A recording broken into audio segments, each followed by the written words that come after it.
silver's case, where's the tantrum going to take us? And we also have another indicator that says we're going to rampage, and that's this. In that 79 to 80 surge, that first ellipse you see on that chart, silver went from like $8-9 to 50 in 2 quarters. Okay, still within the range, but it went up, under 10 to 50 in a matter of a couple quarters. Michael Oliver warns silver has broken a 50-year range, with a minimum target of $200 by Q2 2025 and potential for much higher. Gold has triggered a multi-year bull run, possibly surpassing $8,000, while gold miners, undervalued for 11 years, could double in relative value. Oliver calls this the last entry point before a fast historic rally as capital shifts from stocks to precious metals. Thanks for watching. Subscribe to Find Metal for more updates. Silver's the one that has the dues to pay on the upside, meaning a new reality to go to after being suppressed for half a century. And our minimum target, my own personal positions, which I reveal at the end of each of our reports, is that we'll probably see $200 by the second quarter. Now, I could be wrong. We might vastly overshoot and see something even higher than that. Seriously. So I'm open to that possibility. So I do not have a precise target. I have a ballpark target. And I think the minimum end of that is about 200. Now, there will be a jiggle in the middle. In fact, in the 79 to 80 surge and the 2010 to 11 phase, there was a jiggle in the middle where about 3 months into the move, you had what looked like a reversal month. And it looked like, oh my gosh, that's it. And it wasn't. It was a fake out. And then you tacked on another 3 months. So I'm fully expecting that in the next 6 months, while we go up massively, there will be a point probably somewhere in the middle of that. And it'll be interesting where that occurs. Because if that occurs well over 100, then it's telling me, yeah, the 200 is likely. Now, if that occurs only at $80, 2-3 months from now, we only crawl another 10 or 15 bucks, then maybe we'll have a less subdued high. But my suspicion is by the end of the next couple of months, remember, this is month 1 now in the breakout. You broke out in November, so December is the first month. So I'm counting 2 quarters from there.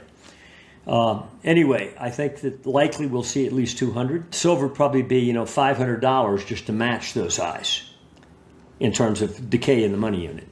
But anyway, this chart is broken out, but if you just take a simple measurement, and again, this is an idiot rectangular measurement.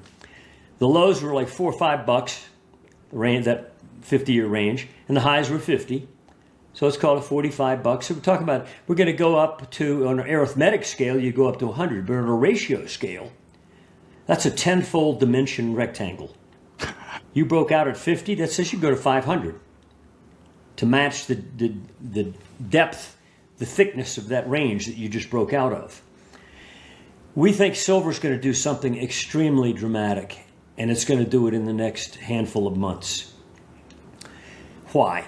Not just because this breakout has occurred, but we've studied many other markets that have done similar things. I'll give you an example. Copper, back in from 1970, 80, 90, 2000, up through about 2005. So for multiple decades, lived in a price range at a very low level, like either side of $1.50, okay? Up and down, up, just like this range here. But it was about 30, 40 years wide. But at a very low level. And when it broke out of it in late 2005, early 2006, it quadrupled in price in a matter of 2 or so quarters. 2 quarters. You quadruple price up to 450, and I think silver, if you go back in history, silver ratio to gold, or not the ratio, but the percent scale, in 1979-80, silver reached 6.5% of the price of gold at the top monthly close. And the peak monthly close back then, we touched 50, but the close was like 38 or 39. So at that peak monthly close, silver was 6.5% the price of gold. Okay. In 2011, it was 3.5% of the price of gold. Okay, right now we're trading around 1.5% the price of gold. Meaning if you go to even 3.5%, match the 2011 relative performance level. That's more than a doubling of silver relative to gold from where we are right now. And the other assumption I've got is if the price chart has been caught in a range for 50 years, why should we assume that the spread relationship between silver and gold has to stay below the highs it saw in the last 50 years? 6.5%, 3.5%. What if we take out both of those as well? Woohoo, you do the math. The chart on page 4 of my weekend report, if you can pop that one up, it shows what we call a spread relationship between gold and the S&P 500, meaning at the end of every month we plot where's the front month contract of gold divided into the S&P, express that as a percent. Okay. And we know in 2011 gold peaked, and in 2013 it particularly started to collapse toward the 2015 price low. And in that process, its performance relative to the S&P was also dropping. Okay. And so the top chart on page 4 shows that spread collapse, where we were dropping from like 80% gold versus the S&P to down to close to 50 at the end of 2015. Which is when gold actually made its price low. But then since that 2014-15 period there, where it dropped down near 50% of the price of the S&P, you could draw a line sideways if you want to. And we've been oscillating either side of that. But actually there's been a slight gradual downtrend line on the spread chart. A technical feature, okay? And you can see 1, 2, 3, 4 rallies. Back in April, we hit that line again and dropped back, April, May, June. And then in November, last month's close, gold closed on a spread basis, relative performance, out above that structure, meaning I'm breaking out. Okay, now, this is a beginning sign. This is not what happens late in a trend. This is saying, hey, you think you've seen a bull trend to date? It's just beginning, because the asset class shift is commencing now. It's no longer a duel between gold and the S&P. Which basically has been sort of oscillating sideways for 10 years, where whether you bought gold or S&P, it did about as well. Okay, gold's now saying I'm gonna beat the S&P. I'm gonna head into a trend. But given the size of this base, 10 to 11 years wide, and the depth of it, this is gold going back to when it was legalized. At $200, it dropped down to 100 back in 1976, and then from that 76 low to the 1980 high, that's the first up arrow in the horizontal. That's an 8-fold gain. This is a ratio chart, logarithmic scale. It's not a point scale, okay? Then you made a low in 2001 and 2, or 2001 I think it was exactly, $265 or so. And you had another major surge over a lengthier period of time, but the same dimension move, an 8-fold gain up to the 2011 high. And then you had the pullback to 1,050 on gold, and then you labored for a couple years, and finally you took that out in 2020, and you're now at where? 4,000 plus. Well, the bear low was 1,050.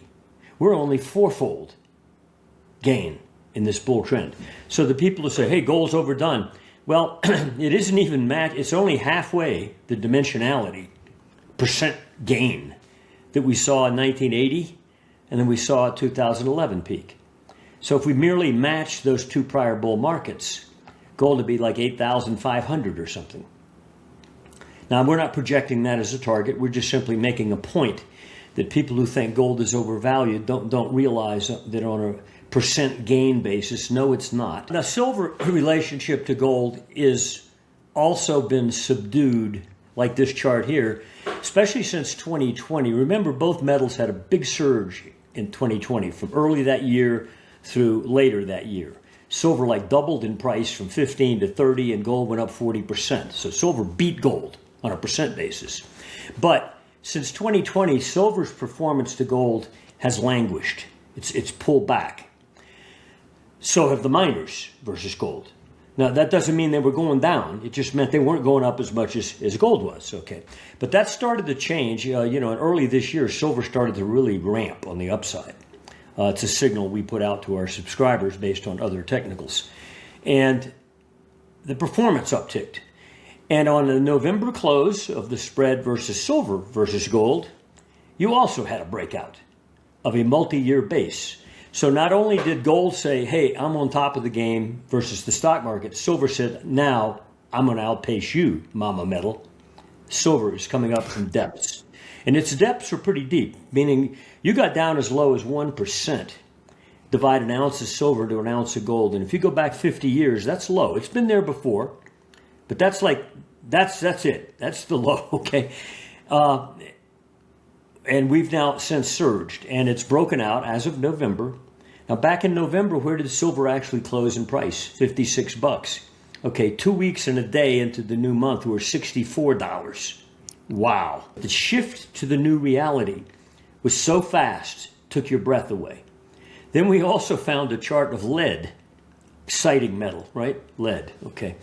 Same story. It lived in a range, 70s, 80s, 90s, 2000. In 2007, different from copper, year and a half after copper made its surge, lead broke out of a similar dormant range, and it quadrupled in price in a matter of a couple quarters and lived in a new reality since. We're now surging up toward the top of that range on the spread.